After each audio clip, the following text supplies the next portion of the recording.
Well, we're going to talk about matching technologies and how to discover relatives without searching. My name is Mike Mansfield. I'm the Director of Content Operations at MyHeritage.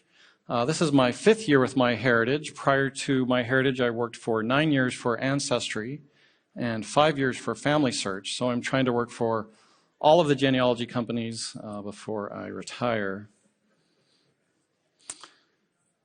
So as we dive into this is something that's really important to us at MyHeritage, is how we can make the work that we do easier and more efficient, more effective for us to do it really what we are really good at as humans, and that's analysis. In the last 2 decades, technology has really changed the way we do genealogy. But we also recognize that it's always required human intelligence, that computers and the algorithms can only really get us so far. And there's one asset that we have as people that's becoming more and more scarce, and this is, of course, time. So a lot of the stuff that I'll talk about today focus on how these technologies can help us maximize our time as we pursue this wonderful hobby that we engage in. So this is going to let us spend more time analyzing our research, writing, compiling, exploring new branches, and generally having hopefully better results with the work that we do. Also pointing our ways to discoveries that we may not have found on our own, and we'll hopefully show some examples of this.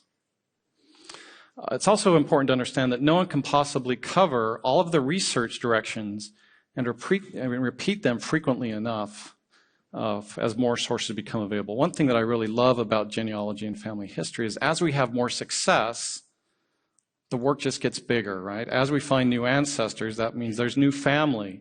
As we find new cousins, there's more people to add. It's this always growing and expanding thing that we do. It's wonderful. So a quick overview of the talk. We'll talk about some of these technologies, specifically in a user interface metaphor we have called the Discovery Hub, where we will talk about smart matching, record matching, instant discoveries. I'll also mention what we call the Record Detective and a newer iteration of it called Record Detective 2. I also want to spend just a moment talking about our book matching as an example of some of the really detailed work we do on large and important collections like this one. And another very cool thing that I really love called the PedigreeMap that helps us find information, again, kind of without searching. All right, so smart matches are all about tree-to-tree matches. So when we talk about matches on MyHeritage, we mean sort of an umbrella of things. One of the types of matches are smart matches, and these are tree-to-tree. So matching people in my tree with people in other people's trees. So as a computer scientist, this is how you start to draw and think about this problem. It's actually pretty complicated. You have millions and millions of these trees, and you're trying to figure out how a little piece of this one tree matches potentially hundreds and hundreds of millions of other possible candidate structures in other trees. It's just an incredibly complex problem. As we talk about tree-to-tree matching, I just want to mention a quick note about what I call tree paradigms. So some services and companies, such as Genie, a company that we own, they're based in Burbank, they have one large tree that the community participates in. There's a lot of nice benefits to this one large tree aspect. You build a very large tree, we all get to see how people are related. The other paradigm that you'll see is, like we have on MyHeritage, is individual users have their own tree. It's sort of a forest. So at MyHeritage, the most common thing you'll see is you have your own tree in your own sandbox. Of course, you can control who can come and participate with you, and who you can invite people to your tree and decide how you share the information in your tree. So this is one of our core philosophies. So we really encourage sharing and collaboration, but again, it's really at the user's discretion to decide if, when, and how much. So again, with smart matches, we think there's just a huge amount of value in seeing what others are doing and sharing between those and borrowing from each other. And these smart matches are designed to let us decide what we want to incorporate and what we don't. And this system, this technology, searches across MyHeritage tree collections and presents possible matches. And I'll show some examples in just a moment. And again, you're in control. You always get to decide what you don't want brought into your tree, and the comparison work is really up to you, or that analysis. So a match in this context means a person in another tree is thought to be the same person in my tree. And this incorporates very complex search logic using a very large number of permutations of names, dates, places, and relationships and other facts in your family tree. So here at MyHeritage, if you go to our family tree section in our research tab, so I'm here under research and I've picked the family tree category, and I get presented with this nice template. We spend a lot of time building these templates, but we also know that they often go underutilized because it takes a lot of time and effort to fill out these templates. In fact, if I go to the advanced search here, I get an even more complex template where I can add other information as well, even adding things like relatives and full dates for births, deaths, and marriages. We also look at a lot of the data that comes in from the website, and we know that the most common type of query that a user does here is a given name and a surname. You know, a user's putting in something like John Smith, heaven forbid, right? It's like the worst possible combination for family names in the United States.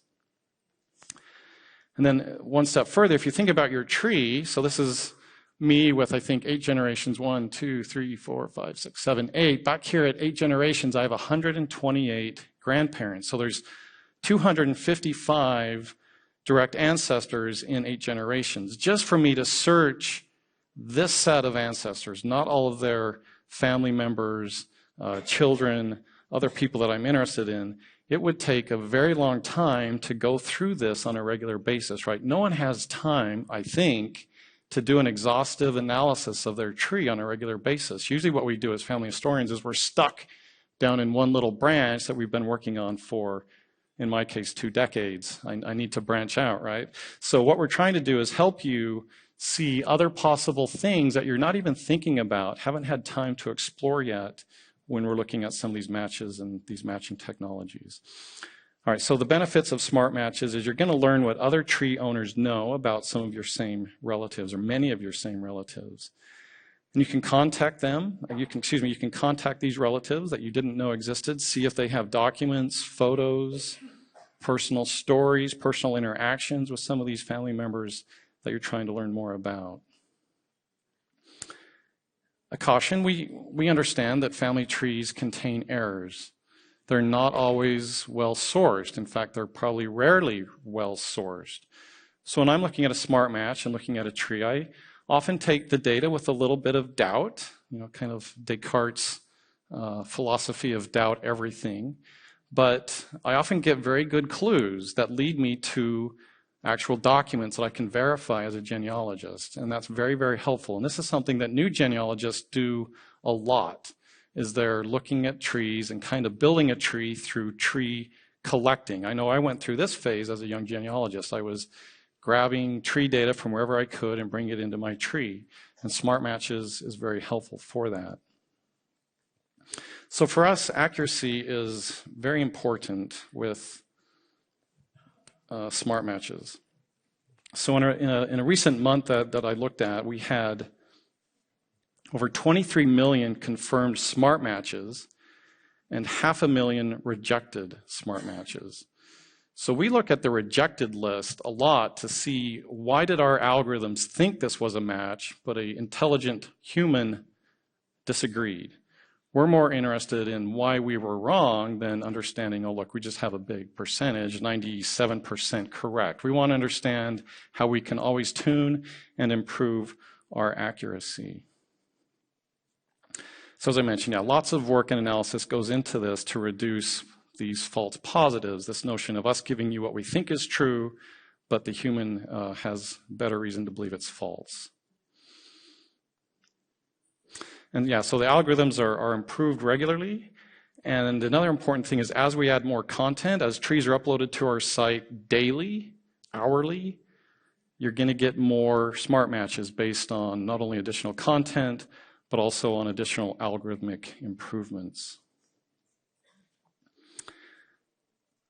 Let's also talk about record matches, and I'll show some examples of both of these. So record matches, another type of matching that we have at MyHeritage, is people in my tree to historical records that we have on MyHeritage. So record matches, like smart matches, it works automatically. As new data is added to MyHeritage, it's matched to my tree, and whenever I add people to my tree or new information to my tree, that information is used to find additional records. So maybe I've added a new burial date or death date for one of my ancestors. That information would automatically be used by record matching and smart matching, as it's looking at the case of smart matching, again, other trees. In the case of records, historical records, in the case of record matching. So this occurs on a regularly occurring basis, and it uses very complex search parameters that most users you're not going to have time to deal with all the different ways that your given names might be abbreviated, right? So my last name, Mansfield, it's 9 characters long. It's above average length. In the U.S. Federal Census, for example, many of my ancestors, their first name is abbreviated because the enumerator was a little lazy and didn't want to write my long surname and also fit in a given name. So it's just M. Mansfield. So I need to understand when I'm looking for my ancestor in the 1910 census, his name was Matthew, that he may not be in the records as Matthew because that's not how he was recorded because of my extra long surname.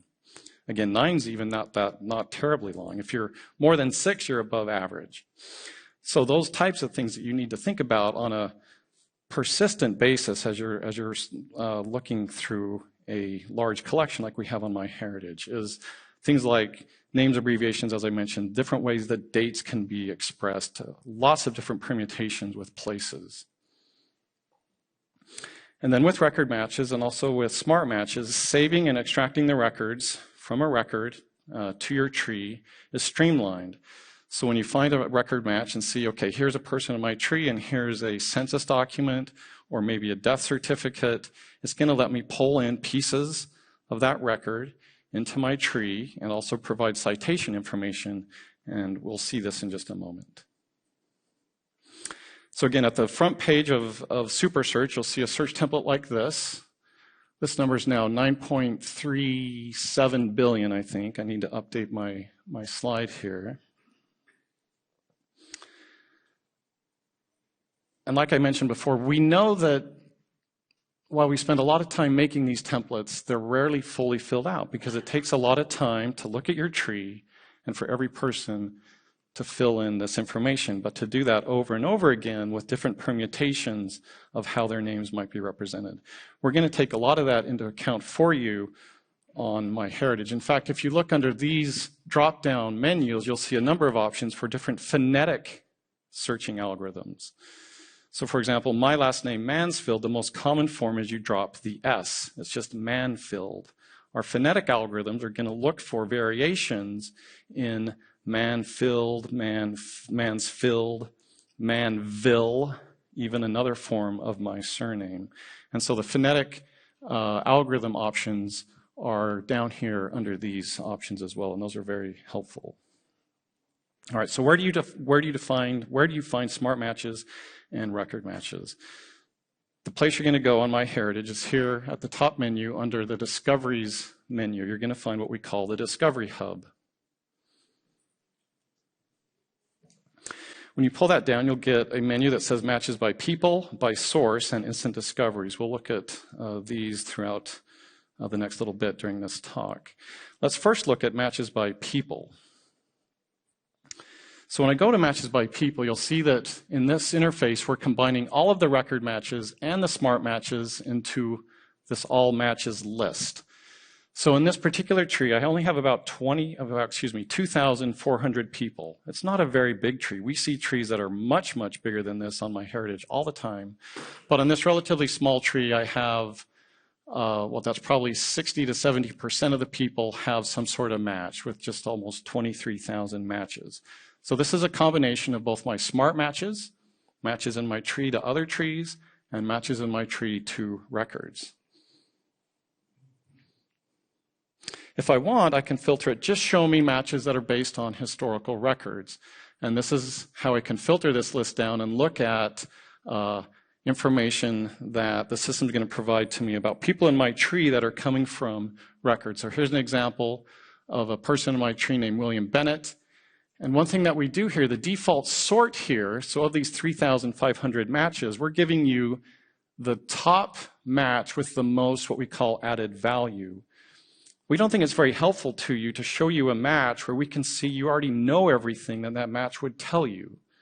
For example, my father, who died a few years ago, I already know everything that I would find in his Social Security death index record. I have all of that information already in my tree. It wouldn't be very helpful to me as a genealogist to see it again. So while that match may be in the system, it's not going to be ranked very high when you're looking at it by added value. So in this case, what we're showing here is this particular person in my tree. If I go and look at this match, I'll see all sorts of information, new information that the system sees that I don't have yet. Information about his birth and his death, a new middle name or an additional middle name, an occupation, and all sorts of other family members. So this is a case where I have very little information about this person in my tree, and this record match is going to help me add a great deal to him. If I click just on Smart Matches here, I can see the people in my tree with our other tree collections, our MyHeritage trees, and again, sorting by value. Here's the top result sorted by value, this Robert Bodley. There's a nice photograph here that I'm seeing, and a whole bunch of information that the system can tell automatically that I don't have. It's helping me very quickly and easily find information I can put in my tree with very little effort. It's quite wonderful. So that's smart matching. This control lets me decide how I want to filter this list. I can look at just those that I haven't looked at yet. I can look at new ones that are new into the system, and ones that I've confirmed, and even ones that I've rejected. Maybe I rejected a match 2 months ago, and now I realize maybe I wasn't correct in rejecting that. I can come and look at it again here and decide if I want to now confirm it instead.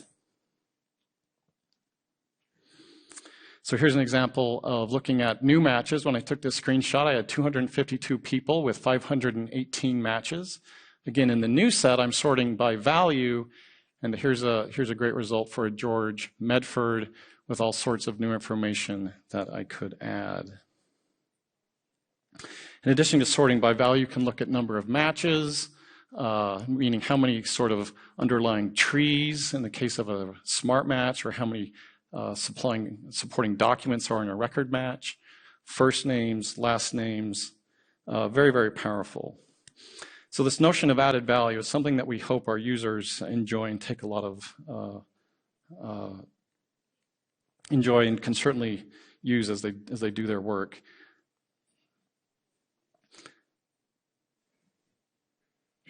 I next want to show you a few other options. So here under the settings, or this gear icon, I can also control some of the settings about some of the types of records that I want to display. So down here in this part, if I don't want to see things from some of our free text collections, so these include things like newspapers, some of our books, I can exclude those if I want, or if I want just structured records, these would be our census records, our vital records, I can include those only. And then this lets me say if I want matches with less confidence. Generally, our system is tuned for very high confidence, but you can control some of the confidence here. If you like more results where there might be more false positives, you're certainly welcome to turn this down, and vice versa. So another thing that I like to do is under the search button here, or the search control, if I click that, I'm given the ability to put in, for example, a surname. So a surname that I've been researching in my family for some time is the surname Wiggins. So here I'm going to filter my matches to show me only people with the surname Wiggins. And sure enough, now instead of this huge list, I have a pretty manageable 14 people with 60 matches. I'm also looking only at record matches in this case. And this is a woman who I have some knowledge of. She's the sister to this woman, this Rebecca Wiggins, who is my direct ancestor. And what this is showing me is I have very little information about Rebecca's sister Eleanor, and I can certainly follow this match and learn a lot of great information about her from, again, records that we have in the system. So this is the primary way that I use the Discovery Hub. Is I'm generally not just starting at the top of the whole list. I'm usually focusing onto certain surnames and other subgroups to take advantage of its filtering capabilities. So we also have another wonderful set of technologies called instant discoveries that you'll find in the Discovery Hub. So instant discoveries, what we've done is we've taken our tree collection, and Gilad mentioned some of this yesterday, and our VP of product, this notion of our large graph tree database. And we're looking at this and we're seeing, okay, here's a portion of a person's tree that's maybe at a dead end. It's kind of the end of a branch. An instant discovery in this case is going to help a user see that there's potentially 10 more relatives that they could add or graft into this branch with very little work. So that's what this main notion of an instant discovery is about, is very quickly adding people to your tree. Again, a thing that for new users, a very nice feature. When I'm using this, I often want to look at the records and understand how they're going to impact my tree and to see if they're sourced. But again, I also get some very nice clues from these types of instant discoveries. So I can filter it by all discoveries. And another, in addition to the one I just spoke about of grafting additional people or persons into your tree, a fairly new feature we've added is this notion of a photo discovery. So if I look at a person discovery, I'll get to the photo discovery in just a moment. Here's an example of what I'll see. So this is one of my discoveries for an ancestor of mine named Elizabeth Brinkle. And I can decide if these are the same, and if I confirm this, I'm taking into a process where it's going to show me all these other people that the system could graft into my tree. Nicholas Greenway, John Brinkle. So this would add 9 more people to my tree quite easily. Add to my tree, as you see the button there. I can also reject this if I get here and say, oh, maybe I'm not sure, I want to look at this a little bit more, I can back out of it. A photo discovery that I mentioned a little bit ago is also very cool. Lots of our users are very active in uploading photos and other documents to their tree. So what this does is this looks at people that I have a smart match with. So here's one of my ancestors, Lewis Frederick Miller, that someone else has a photograph of him. I'm not sure why he seems to be wearing headphones, or if this is just a hairstyle of his, but it's an interesting haircut. But photo discoveries is a quick and easy way for me to find other things, things like headstones, other photographs that other people have on their tree that I am almost very certainly interested in bringing into my tree. So very nice way to find additional objects about your ancestors. So I can look at this discovery, and it's going to show me some information. This particular photograph is from a user. Again, I don't know what this is, but this is a gentleman who lives in Germany. This is actually one of my few German ancestors, this Lewis Frederick Miller. So it makes sense to me that I guess someone in Germany might have a photograph of him. And then I can add this to my tree and other photographs if I go into that user interface that's provided there. So that's what the Discovery Center, the Discovery Hub is about. It's kind of bringing in some of these main matching technologies that we have into one place and giving you some interfaces to interact with those. I also want to mention Record Detective. So this is often running a little unnoticed, and I'll show you how you can see the results of this amazing technology in just a moment. But this combines the power of smart matches and record matches. So again, a smart match is tree to tree. A record match is a person in my tree to a historical record. Record Detective goes from records to records. So let's say the system sees a Matthew Mansfield in the 1910 census, and he sees another Matthew Mansfield in the 1920 census. So that's an example of a record-to-record match. You might also see a Matthew Mansfield in a California birth index. So another record that it could bring in. So record-to-record, and then Record Detective is also going to go back up and say, here's a Matthew Mansfield in the 1910 census that appears to match this person in my tree. So it's kind of completing the whole loop. We have tree-to-tree, tree-to-record, record to record, and record to tree with Record Detective. And these are often going to surface new records to you that you wouldn't see otherwise. This is also looking at other people's trees to see what records they've attached. So if I have a cousin who we share this same ancestor, Matthew Mansfield, and they've attached records to this other Matthew Mansfield, I can get information about those records that this other user has found as well. Yeah, so record to match individuals in my tree, matching individuals in other trees and their records. It's kind of a very deep data mining operation that's going on within our very large system of trees and records. And it's always working in the background and showing you these links automatically. In a way, you can kind of think about records and tree nodes becoming smart in a way, that they know this notion of a persona.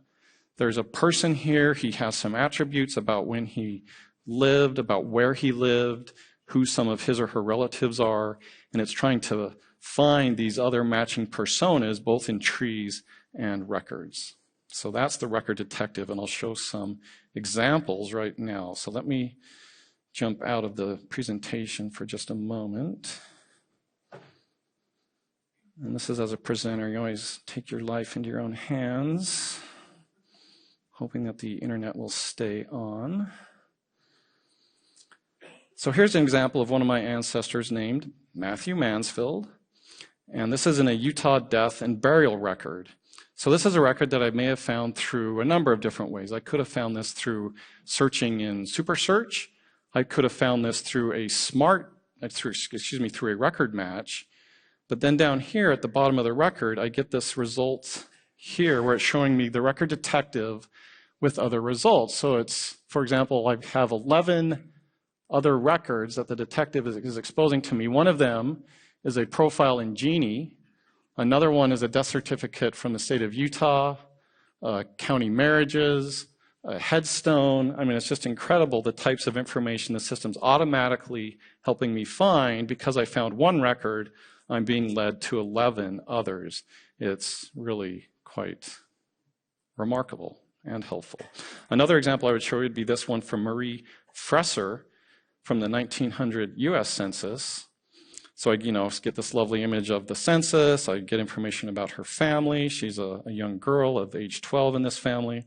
But then down here in the record detective, I'm seeing that here's a later census, the 1910. Here's Marie in the Ellis Island and New York passenger lists.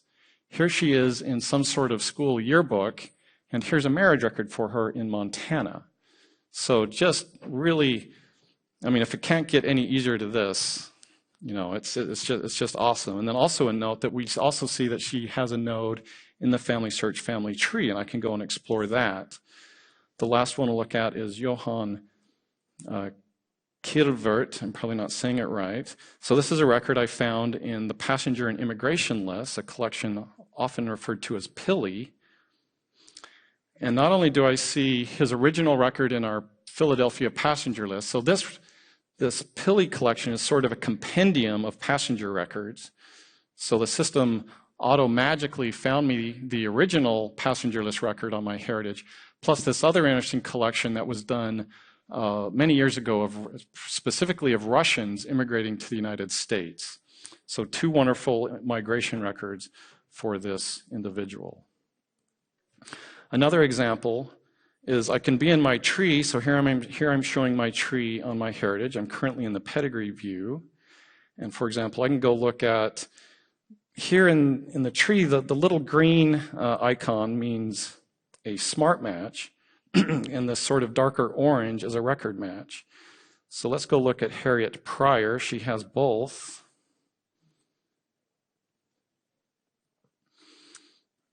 And we'll go to her profile.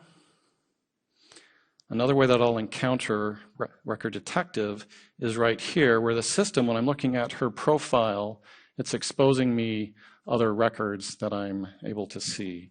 So again, we're trying to help you find things that you wouldn't necessarily have time to find if you're doing just a huge number of ad hoc searches. Jumping back to the deck. I next want to talk just a little, so we talked about those examples. I want to dive just for a moment into book matching as an example of some of the amazing work that was done at MyHeritage for this really cool collection, and how we're always trying to use our smarts as technologists to help you have more success. So one of the first things that we do as genealogists is we might go to Google and do a search like this. Elizabeth Hunt was born in New York. I'm trying to find something about this woman named Elizabeth Hunt.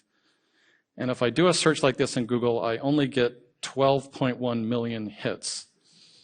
Almost all of these are wrong, right? That first one, yes, there's the name Elizabeth in there, there's the name Hunt and New York, but they're not at all related. It's just kind of a mess. So I can try harder, and I can say, well, let me tell Google I want a phrase. Only find this exact phrase. And Google kind of does this funny thing where it says, okay, I tried that, and I gave up. And I know instead you want to do it without a phrase, and here are your 12 million results again. It does the exact same thing that I had just done, which is quite frustrating. I can keep going and try two phrases. Okay, I want to try Elizabeth Hunt in a phrase, and was born in New York. And I can start to, I only get 7,200 results. Again, most of these are false positives because I'm not really getting this notion of a person with an event. That's really what I want. I want this notion of the system to have a persona, that there's a person who has a birthplace and it's in New York. And Google doesn't know anything about this. I can try a wildcard. I can keep going on Google. I can eventually, if I'm clever enough, I might, after some work, I can get a result like this where I get one result that appears to be correct. Elizabeth Hunt was born on this date in New York. Most users, including myself, aren't going to go do this over and over again. This is super tedious, right? And I also have to start to think about a published family history that Google might have indexed. Instead of the word born, they might have just had B, right? This is very common. We see things like B and D and M. So I need to go try this combination. Elizabeth Hunt, wildcard B, wildcard New York. And I get 68 million results if I do that one. So again, kind of the subpar, or really not what I'm after when I'm trying to do some searching in Google. Google does have a huge collection of electronic books online, estimated about 25 million books. They've never published a list of their books, which is quite frustrating. It's hard to know what they have, so you kind of just have to come in and search like this. One last thing I can do an around operator on Google. This is super kind of cryptic stuff where I can say Elizabeth Hunt within 10 words of the word born. Anyways, I can do this till the cows come home, and I kind of feel like this at the end of the day. You're just like, man, this is so hard, it's so difficult. I know Google's got stuff here that I want, but I just can't get them to give it to me. So when we undertook this project, we wanted to really improve findability. And we really looked deeply at our search system and how we could make it better, and specifically how we can make it better for genealogy and family historians. And so this was the impetus behind the MyHeritage book collection. Currently, and it's only with English titles, we have a large set of titles in non-English that we're working soon to port this same technology to other languages such as French, German, Norwegian, Swedish, etc. But currently the collection is just under 500,000 titles. That's a large number. This is a good-sized public library in the United States, right? 447,000 books. It's just a tremendous collection, almost 85 million pages. This was also curated by a set of well-trained staff at MyHeritage to look for titles or books that had information that genealogists are interested in. Books with things with names, events, dates, relationships, narratives, photographs. And these were analyzed by the MyHeritage curation team. So an example of one book that they might have looked at would be the Apple II Technical Manual. It has a few names in it. There's a name of the author, but generally we're not interested in a technical manual in our collection. But another book might be a college yearbook, or a city directory, or an old phone book, just ripe with names, dates, and relationships and places. So they went through many, many millions of titles, selecting and rejecting these, getting us down to that set that I referred to. They also looked at the metadata and did copyright analysis as well. Prior to this collection coming forth, we had done some amazing work on matching newspapers with our free text matching technology, which still exists today, and it's wonderful. But a lot of our systems for matching newspapers was based on this assumption that most newspapers are about the present, right? They're generally not reporting on historical stories or even stories from other localities. They're even, very much focused often on just their surrounding cities. So when we looked at book matching, we wanted to really go back to the drawing board and re-examine everything that we were trying to do with our free text matching and really kind of start over. After a lot of analysis, we looked at things like how birth events are represented, education, accomplishments, achievements, military service, migration, engagement, all these different things that happen in the lives of our family and ancestors that we're interested in. We wanted to make sure that our system knew how to build these notions of persona and to find this content in these books. Things like dates are, non-trivial to understand, as months are abbreviated and represented numerically. Ambiguity in the way names and relationships are expressed, and also that OCR of these books is often not perfect. One interesting aspect that was undertaken was even to look at how euphemisms are expressed in the language, and I'll show that in just a moment. So another thing that I talked about OCR correction is here's a small list of the ways that we believe the OCR system messed up the word William. So it's sort of like spell checking on super steroids, where we're trying to correct what we see the OCR has mistakenly produced. Some euphemisms are quite funny. So when we think about how someone's death might be written about in a book or any type of article, this person may have passed away, they may have gone home. And my favorite that was actually found by our CEO, received a fatal gunshot. So again, nothing about death in the actual words, but we know what it means, that this is someone who died. So where do you find this collection on MyHeritage? Again, I'm coming to the research tab, but I also stop and say this book collection is fully participant in the record matching and record detective stuff that I just talked about. You're going to get these results surfaced to you automatically. So under the research tab, if I come down here to books and publications, in our list of books and publications, we have this huge collection, this compilation of published sources. I can also find this, going back to Discovery Hub, one thing that I didn't show earlier, but I wanted to save it for later, is the second menu option here is matches by source. And when I click that, instead of looking at a person-centric view, it's going to let me look at a source-centric view. So right here, it's showing me different types of sources, the family search, family tree, other types of record collections that we have on the site. But I can also filter it just to show me the ones that are providing record matches. And then I can also sort it by collection name. So I'm getting an alphabetical list here. And so here's the compilation of published sources. In this specific example, I have 3 matches. I'm going to jump to an example that I have from my wife. So if you see, this is my wife's account up here, Allison. She had this amazing, actually several amazing matches to this book collection that I just want to show briefly. So when she finds this smart match, she can come here to review match, and she's going to see this amazing book, this History of the Town of Jaffrey, New Hampshire from 1881. She can scroll down and see all the metadata about the book. We're providing a nice highlight of the name that was hit.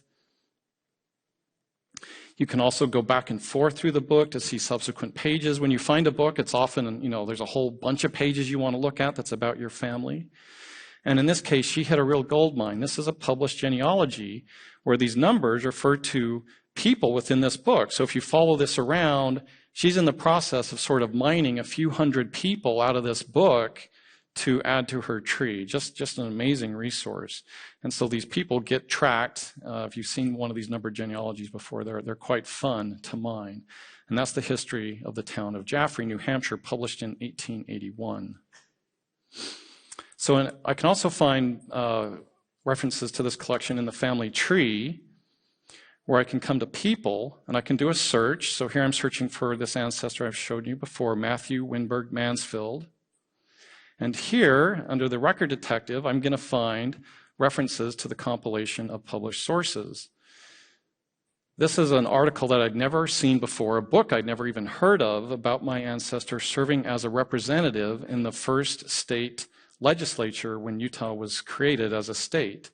It's an amazing little article that added a lot of information to what I know about this ancestor of mine. He unfortunately died young and left his family in some great financial distress. But before his death, he had an amazing career there in the territory in the early state of Utah. This is, again, this book I've never seen, never heard of before, Drum's Manual of Utah. Just an amazing type of thing that you'll find. Another thing that I found for him was he had registered for a cattle brand. So I have a little picture of what his cattle brand looks like. It's quite cool. An example of how this system's actually working. So here's a tree at the top. Here's a blown-in view of what I'm showing, this Isaac Wheeler. And here's a hit that we're getting for Isaac Wheeler in this history from New London County, Connecticut. So what the system's doing, it's recognizing that we have this person named Isaac Wheeler who was born in Massachusetts in 1646, which matches the tree. And he died in this county named Stonington on June 5th, 1712. So this really advanced notion of what computer scientists call entity extraction, and we're building this persona from this textual information. And that he married this woman named Martha Park. And again, this great numbered genealogy that just provides an amazing amount of information. I'm going to spend just a few minutes quickly going over the last thing I want to talk about, and that's the pedigree map. This is another one of my favorite features on MyHeritage. If I go to the family tree menu at the top of MyHeritage and scroll down, I'll see this menu option for pedigree map. What the pedigree map does is it takes my tree and looks at all of the vital events, all the births, deaths, and marriages in my tree and plots those on a map. And this is, I'm showing you the whole world view for my particular tree. You see I have a lot of events here in the US as well as here in Scandinavia and other parts of Europe. I can filter it by saying, just show me what's in the US, and I get this nice list. I can very quickly start to see places that I may need to go, maybe fix my metadata even. It's a wonderful sort of data cleanup tool as well. I can see all these all these events that are happening to my family in places around the world. I can also filter it. So here I'm choosing to show a smaller year range. So here I adjusted this control to show me really things from the very late colonial period.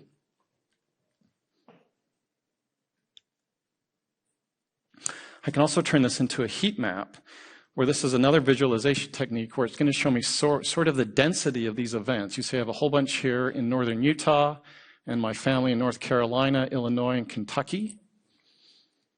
I can do the same thing for the view here in Europe, with my family up in Tromsø County, and then down here in the southern part of Norway, as well as Sweden and Denmark, England, and some of Germany. So to me, this is a wonderful visualization.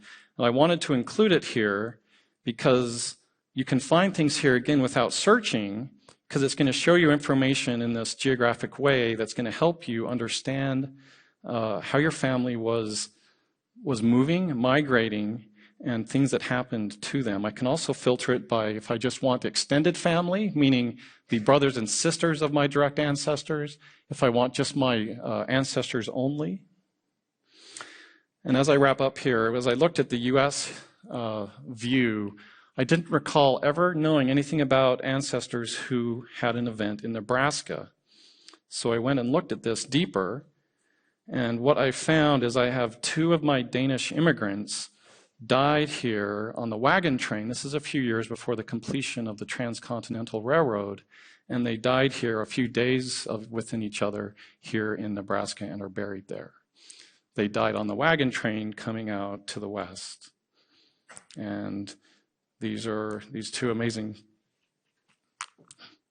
sorry, it always gets me.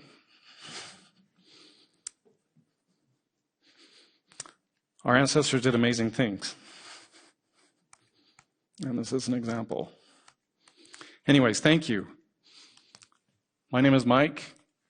My email address is Mike Mansfield. I'd be happy to hear from you if we don't have time to speak today.